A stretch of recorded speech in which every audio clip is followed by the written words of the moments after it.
예, 안녕하세요. 김상호입니다. 이번 유튜브 컨텐츠에서는 현재 제가 몸을 담고 있는 분야인 리테일에서의 트렌드 및 전망에 대해서 좀 말씀을 드리고자 합니다.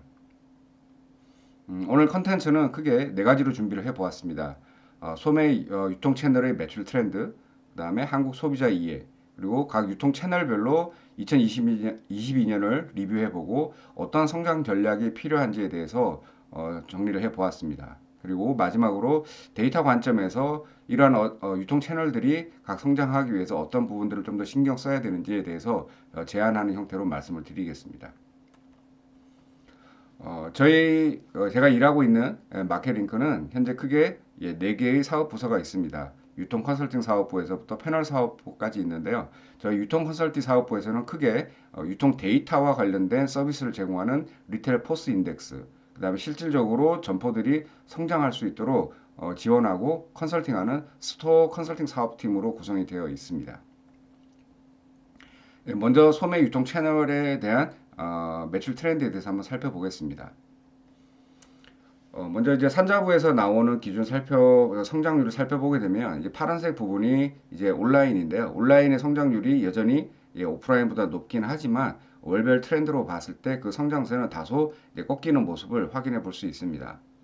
반대로 이제 포스트 코로나 시대에 있어서 오프라인은 이제 조금 더 성장을 하는 그런 모습을 이제 살펴볼 수 있겠습니다. 물론 이 성장하는 것들이 모든 오프라인 유통에서 성장은 의미를 하는 건 아니고요.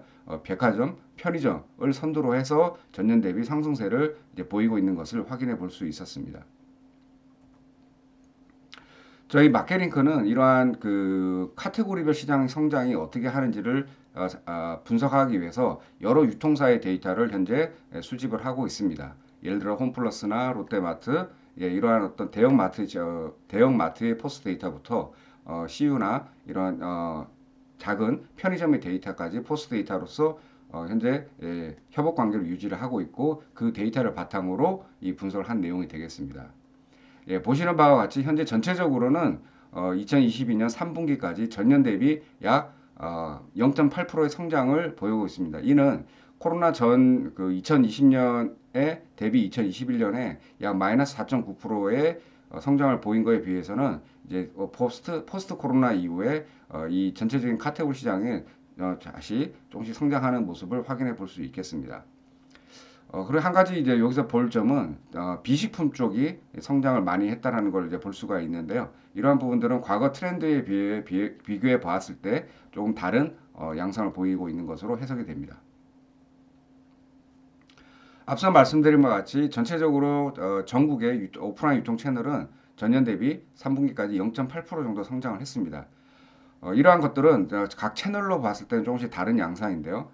대형마트의 경우에는 아시는 바와 같이 점포 리뉴얼 및 그다음에 치킨과 같은 어떤 히어로 상품 발굴 등을 통해서 전년 대비 처음으로 플러스 성장을 이제 보이고 있는 트렌드를 보였고요.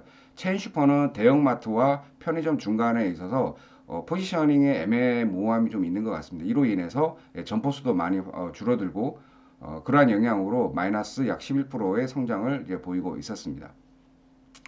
오른쪽에 있는 카테고리별로 보게 되면 다양한 형태를 보이고 있는데 X축은 전체적으로 판매액입니다.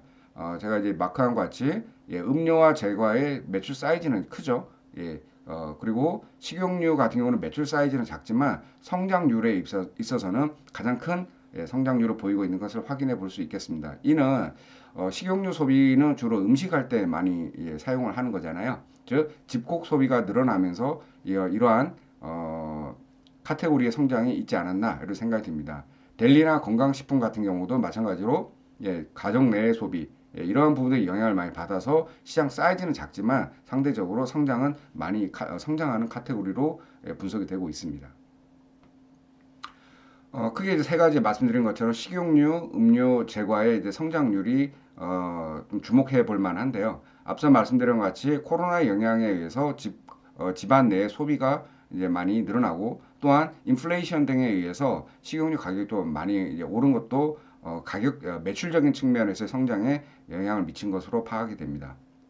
음료와 이제 제과 같은 경우에도 전통적으로 이제 유통사에서 중요한 이제 카테고리인데 실질적으로 이러한 카테고리들의 성장 동력을 찾기는 이제 쉬운 카테고리는 아닌 것 같습니다. 하지만 보시는 것처럼 옛날 인기 상품과의 콜라보라든지 그다음에 특정 어떤 세그먼트, 고객 세그먼트에 소구할 수 있는 그런 상품 개발 등을 통해서 전년 대비 많이 성장한 것을 확인해 볼 수 있겠습니다. 다음으로는 한국 소비자 이해에 대해서 간략하게 한번 살펴보겠습니다. 저희 마케링크에서는 소비자 패널을 운영을 하고 있습니다. 전체적으로 한 65만 명 정도의 패널을 운영을 하고 있는데요. 그런 패널 분들의 서베이 결과를 바탕으로 이 결과를 정리를 해 보았습니다.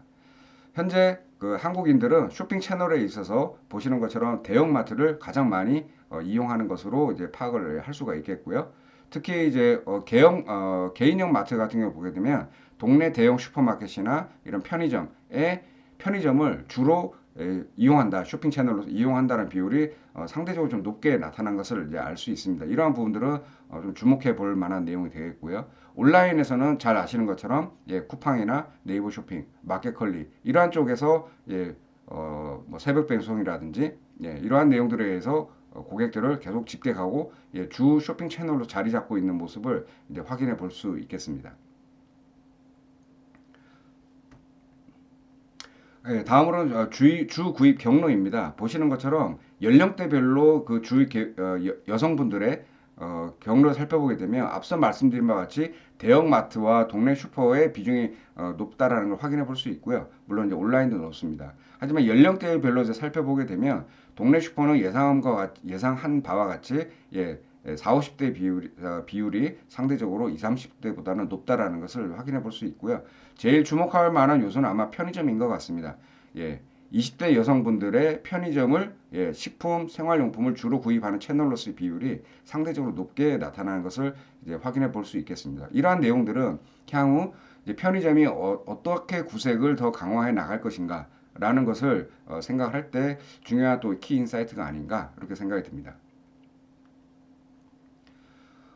코로나가 많은 어떤 근무 형태도 이제 바꿔놓고 저희의 삶을 많이 바꿔놓고 있는데요. 저희 재택근무 형태도 한번 살펴보게 되면 30대, 40대 즉 이제 자녀를 둔 부모님들의 재택근무 경험이 상대적으로 높다라는 것을 이제 확인해 볼 수 있겠습니다. 라이프 스테이지별로 이제 살펴봤을 때도 영유아 자녀나 초등 자녀를 둔 가구의 재택 비율이 높다라는 것을 확인해 볼 수 있고요. 이러한 내용들은 유통사 입장에서는 재택근무를 한다는 의미는 식사도 이제 그 집안이나 집 근처에서 할 확률이 높기 때문에 과연 이러한 어떤 라이프 스테이지 가구들을 만족시킬 수 있는 상품의 구색을 잘 갖춰가는 그런 전략들이 향후에는 중요할 것으로 생각이 듭니다. 식생활용품에 대한 구입 관여도입니다. 주로 본인이 구입한다. 이렇게 짙은 파란색으로 되어 있는 부분인데요. 남성의 경우에는 그 비율이 한 31% 정도이고 여성의 경우에는 그 두 배인 한 62.4% 정도가 되겠습니다. 즉 이러한 모습들을 살펴보았을 때 여성이 아직까지는 식생활용품을 구입하는 데 있어서 관여를 좀 더 많이 하는 것으로 확인해 볼 수 있겠고요. 이러한 내용들은 저희가 계속 연도별로 이제 트래킹하면서 어떻게 변화해 가는지를 살펴볼 예정입니다. 앞서 말씀드렸던 식품 생활 경로에 대해서 이제 다시 한번 장표를 넣었는데요. 즉 여성 인력들이 아직까지는 이러한 어떤 주도권을 쥐고 있기 때문에 그 여성 인력들이 어떤 채널들을 얼마나 많이 이용하고 있는지 이러한 부분들에 대해서는 지속적으로 모니터링을 하고 고객의 니즈를 반영할 필요가 있다고 생각이 듭니다. 디지털 관점입니다. 저희가 이제 그 코로나 이후에 배달도 많이 배달 주문에 의한 소비도 많이 이제 하게 되는데요. 먼저 식생활 용품에 대한 어떤 쇼핑 장소를 살펴보게 되면 오프라인은 이마트, 온라인은 쿠팡 이런 모습들에 대해서 명확하다는 것을 확인해 볼 수 있었습니다. 그렇죠? 그 다음에 유튜브 이용자는 10명 중에 7명. 즉, 많은 분들이 현재 컨텐츠 소비를 유튜브를 통해서 이용을 하고 있고, 아시는 것처럼 먹방이라든지 이러한 어떤 그 사이트, 컨텐츠들이 지속적으로 고객들의 관심을 끌 것으로 예상이 되고 있습니다. 배달앱의 이용 같은 경우도 보게 되면 거의 10명 중 8명, 즉 유튜브보다 더 많이 이용 경험이 있는 것을 이제 확인해 볼 수 있겠습니다. 이러한 부분들은 향후에 저희가 유통업체들이 오프라인을 하지만 이러한 배달에 대한 니즈를 어떻게 서비스로서 만족시킬 것인가 이러한 부분들이 또한 성장 전략 중에 중요한 축으로 하나 자리 잡을 것으로 예상이 됩니다. 그러면 우리 소비자들은 주로 어떤 음식을 배달앱을 통해서 현재 주문을 이제 하고 있을까요? 그러한 내용들에 대해서 좀 살펴보게 되면 먼저 오른쪽에 보면 배달 음식을 보게 되면 역시 치킨, 피자류, 중국제 음식을 아직까지는 많이 주문을 하고 있는 것으로 이제 알 수가 있겠습니다. 또한 주문을 하지만 간단하게 한 끼 식사를 해결하기 위한 카테고리로서는 간편 식사류에서는 빵, 샌드위치, 그다음에 홈밀 리플레이스먼트죠. HMR 카테고리에서는 국탕찌개의 비중이 상대적으로 높다는 것을 확인해 볼 수 있겠습니다. 최근에는 이제 인플레이션이 이제 많이 저희가 주목을 받고 있죠. 즉 소비자 물가가 이제 계속 올라감으로써 고객들의 지갑에 대한 부담감이 점점 이제 늘어나고 있는데요. 이러한 것들은 반대로 또한 저렴한 상품 내지는 가성비가 높은 그런 PB 상품에 대한 수용도는 점점 더 올라갈 것으로 예상이 되고 있습니다. 현재 그 고객들은 이제 PB를 이제 그 구매하실 때 구매 경험 베이스로 봤을 때 밀키트나 이제 간편 요리 이러한 부분들에 있어서도 충분히 PB를 이제 예전에는 이제 PB 하면 먹거리보다는 비식품에서의 수용도가 이제 좀 높았는데 상대적으로 이제 이러한 먹거리에서도 PB 수용도가 좀 더 높게 이제 나타나는 것을 알 수 있습니다. 예를 들면 이마트 같은 경우 이제 가게 되면 피코크라든지 이런 상품들이 고객들에게 사랑을 많이 받고 있는데요. 이러한 부분들이 향후에도 좀 더 지속되고 더 오히려 강하게 요구할 니즈가 있을 것으로 저는 생각을 하고 있습니다. 네, 홈쿡 집에서 이제 그 요리를 하면서 당연히 이제 술도 이제 곁들이는 경우가 좀 많아지겠죠. 여전히 저희가 맥주나 소주가 현재 가장 많이 음용하는 그런 카테고리인 거고요. 이고요. 그다음 세 번째로 막걸리나 동동주, 네 번째로 와인 이러한 카테고리들이 주류에 있어서 지속적으로 사랑받는 주류의 한 형태로 생각해 볼 수 있겠습니다. 다음으로 이제 인스턴트 커피입니다. 인스턴트 커피는 예전에 저희가 뭐 거의 뭐 뭐랄까 맥심 이런 브랜드가 전체적으로 많이 차지했었죠, 그렇죠? 그러한 커피류에 대해서는 가장 많이 여전히 많이 소비를 하고 있지만 캡슐 그 커피 머신이라든지 핸드 드립이라든지 이러한 부분들의 인스턴트 커피를 그러니까 이걸 인스턴트 커피로 표현을 해야 될지 모르겠지만 이런 커피류를 소비하는 어떤 그 습관, 문화 이런 것들이 조금씩 변해가고 있는 것을 이제 확인해 볼 수 있겠습니다. 특히 이제 남녀별로 이제 비교를 해보게 되면 여성에서의 이런 어떤 그 캡슐 커피나 핸드 드립에 대한 음용이 좀 더 많은 것으로 이제 파악이 되고 있습니다. 다음으로는 이제 농수축입니다. 저희가 소고기, 돼지고기, 뭐 오리나 이런 류를 이제 기타류로 분류를 했을 때 성장률을 보게 되면 소고기, 돼지고기가 여전히 성장을 많이 소고기가 좀 더 많이 성장을 했네요. 성장을 많이 한 것으로 알 수 있습니다. 이러한 것도 다분히 가구 내의 소비, 집콕 소비와 연관이 이제 되어 있다고 생각이 들고요.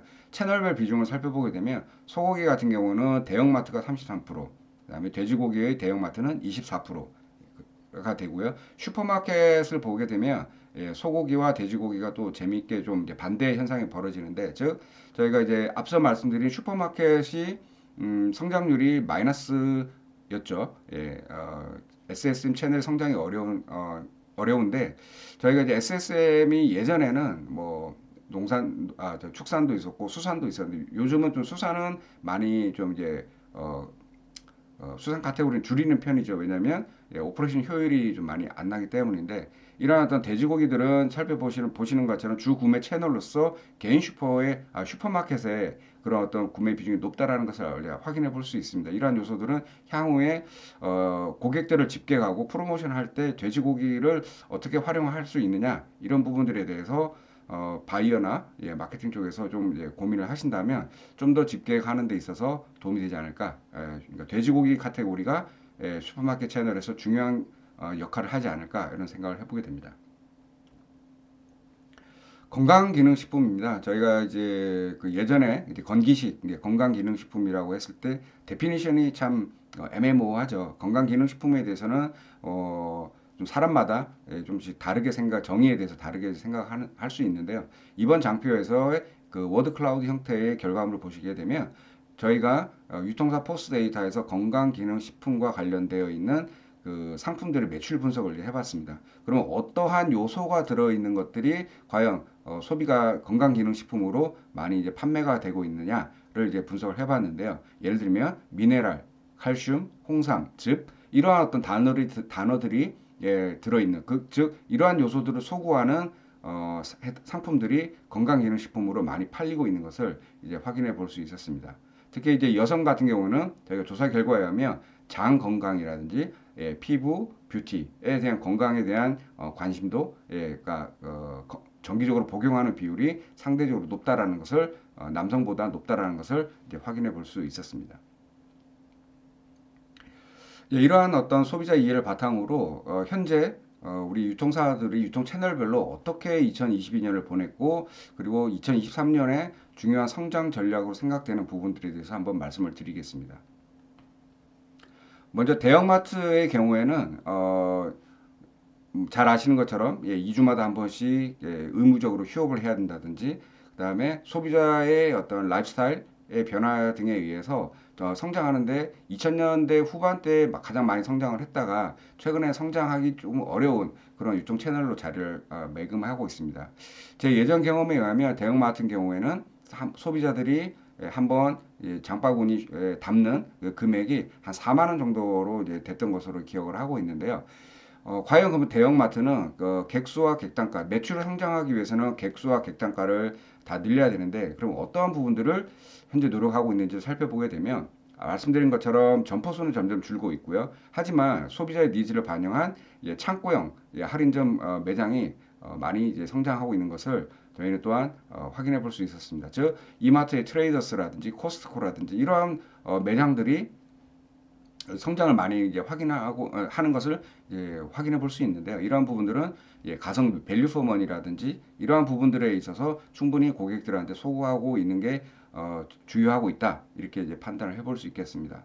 또한 이제 가성비 최저가 지금 이제 뭐 당당치킨이라든지 홈플러스에서 선풍적으로 좀 인기를 끌었었죠. 이러한 부분들에 대해서 저희가 가격을 소구하고 품질이 보장된 가격에 소구하는 그런 어떤 먹거리에 대해서 테마를 이제 잡은 게 성공을 했죠. 이러한 부분들은 향후에도 지속될 거로 생각이 듭니다. 특히 이제 델리를 중심으로 해서 소비자들이 뭐랄까요 그 많이 선호는 하지만 좀 가격 때문에 부담스러웠던 그런 어떤 카테고리들에 대한 저희가 그 상품 개발을 하게 된다면 좀 더 소비자들의 주목도 끌고 점포까지 방문하게 하는 그런 요소로 자리매김을 할 수 있지 않을까 이런 생각이 듭니다. 따라서 이마트나 롯데나 홈플러스 같은 경우는 뭐 예를 들어서 AI 뭐 가격 최저가라든지 이러한 부분들에 대해서 계속 이제 소구를 하고 있고요.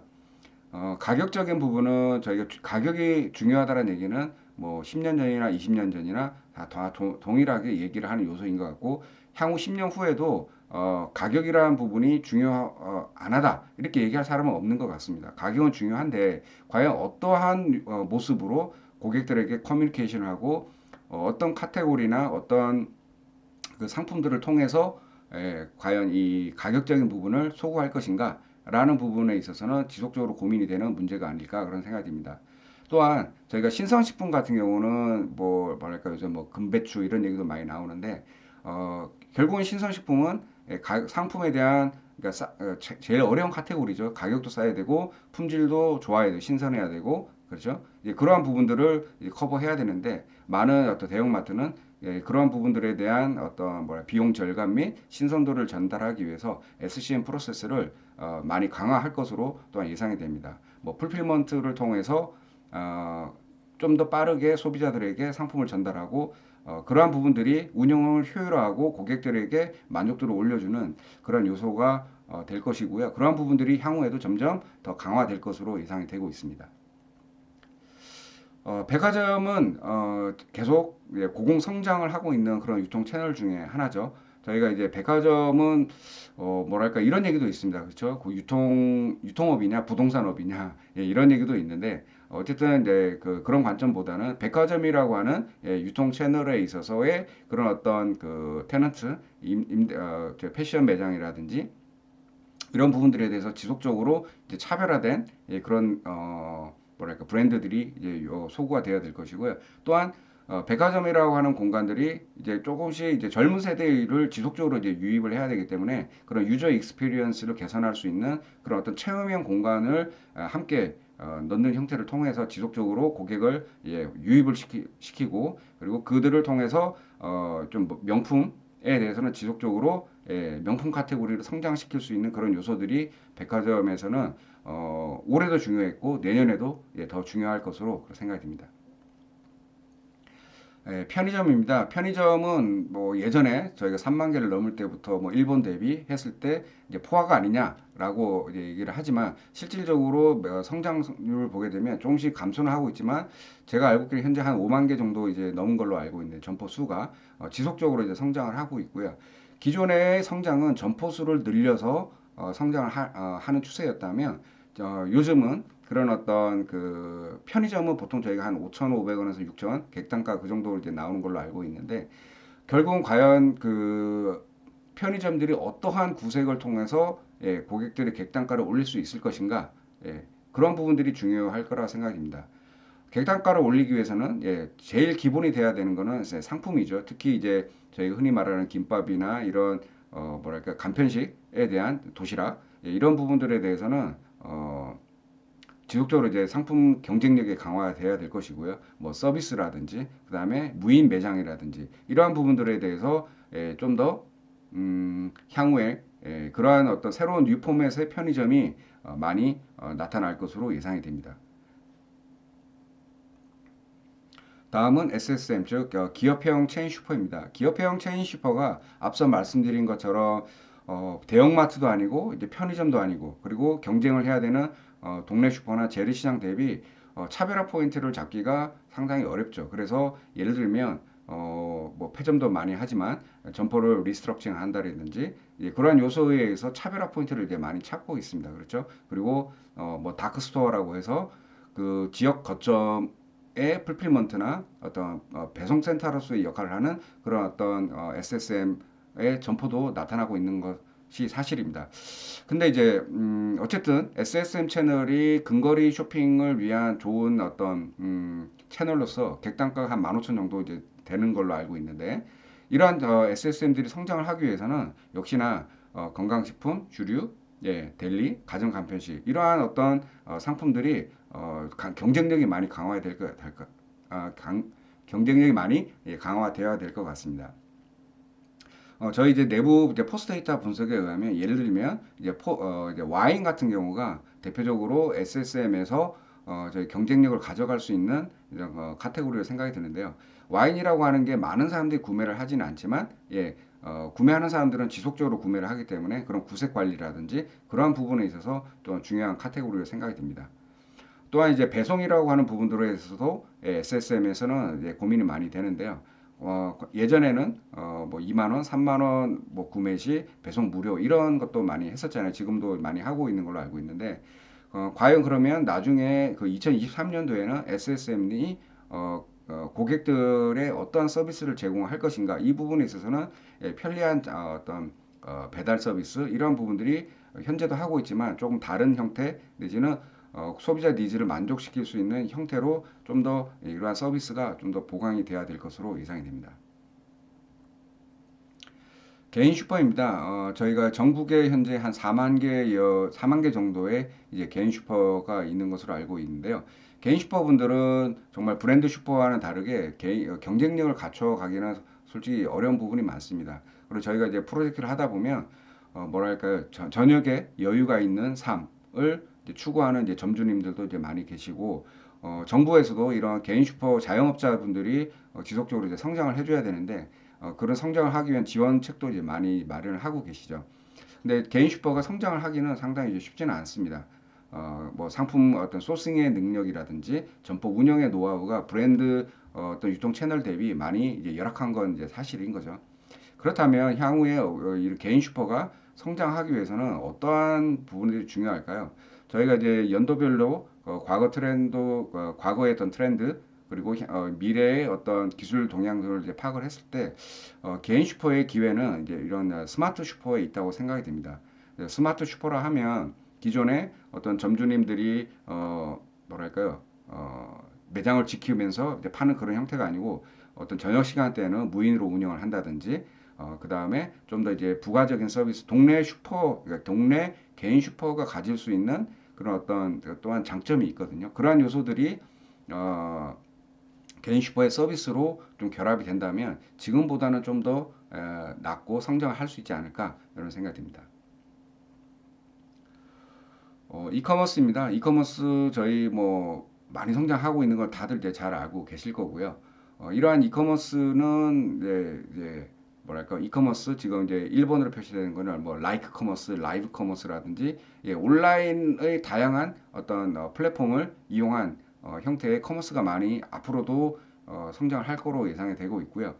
최근 이제 쿠팡에서 예, 이런 기사가 나왔죠. 3분기 처음으로 이제 흑자를 나타냈다. 예, 그러한 부분 기사도 이제 저희가 접할 수 있었는데 이 커머스는 거기에 계속 이제 성장을 하는데 어쨌든 이게 이커머스에서의 중요한 부분은 얼마나 많이 효율적으로 운영할 수 있을 것인가라는 부분이 이제 중요한 것 같습니다. 그래서 대대적으로 뭐 이마트나 쿠팡이나 이런 대형업체들이 뭐 풀필먼트를 많이 강화하고 있죠. 대형 풀필먼트뿐만 아니라 소형의 풀필먼트도 많이 이제 만들고 있는데 이러한 부분들이 이커머스에 있어서의 경쟁력을 강화하고 소비자 입장에서는 예 뭐 새벽 배송이라든지 원하는 서비스를 원하는 상품을 즉시에 저희가 구매를 할 수 있기 때문에 이러한 부분들이 좀 더 소비자들한테 다가갈 것으로 예상이 됩니다. 또한 이커머스의 장점은 풍부한 이제 데이터, 빅데이터라고 하는 부분들이 고객 경험을 이제 강화할 수 있는데요.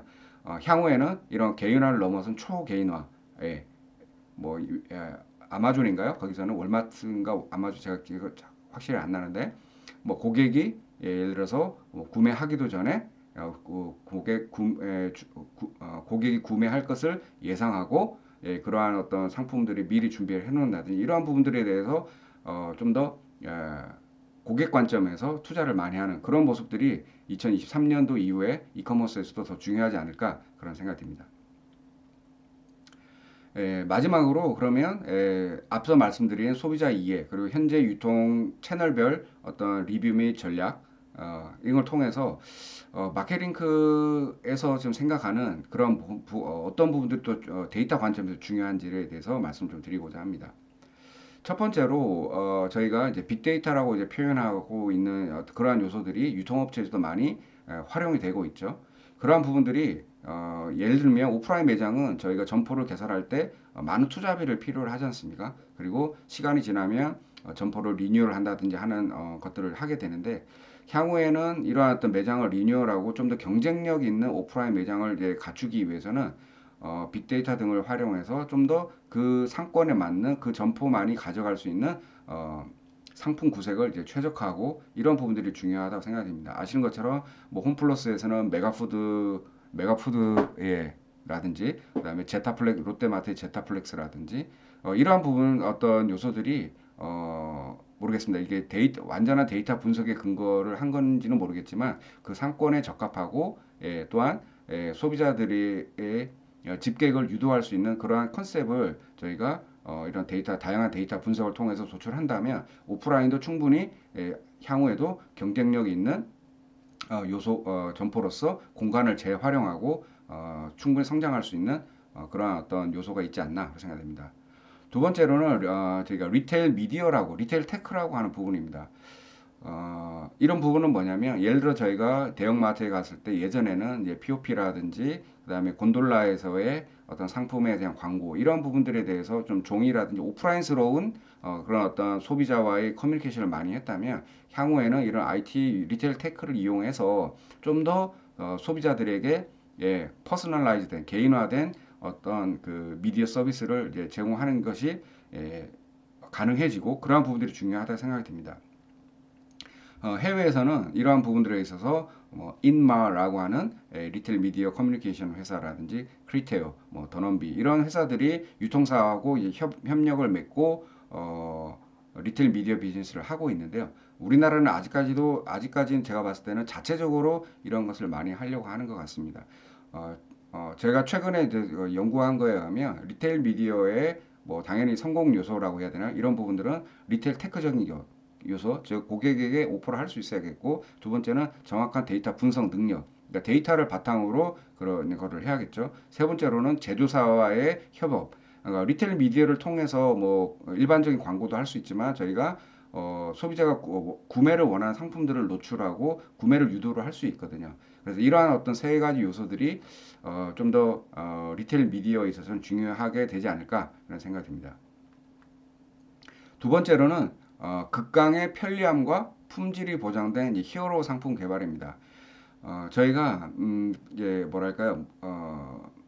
대형마트에서 많은 구색의 상품을 취급을 하지만 실질적으로 고객들이 주목을 끌고 좀 뭔가 중요한 상품들은 좀 한정되어 있는 것이 또한 사실입니다. 즉 고객들의 어떤 뭐 예를 들어 치킨이 최근에 좀 뭐랄까 회자가 되고 중요한 어떤 고객 집계 요소로서의 역할을 했다면 또한 저희가 치킨 말고도 이러한 요소들을 이제 개발할 수 있는 삼겹살이라든지 이러한 부분들이 많죠. 예, 그러한 부분들에 대해서 얼마나 많이 예, 히어로 상품으로 개발할 수 있느냐 이러한 부분들에 대해서 바이어의 어떤 감각, 바이어의 소싱 능력도 중요하지만 데이터 분석을 통해서 소비자의 트렌드가 어디로 가고 있고 어떤 카테고리가 뜨고 있는지에 대해서 이런 분석을 통해서 상품을 개발한다면 조금 더 많이 고객의 관심을 끌고 집객을 유도할 수 있는 그런 요소가 되리라 생각됩니다.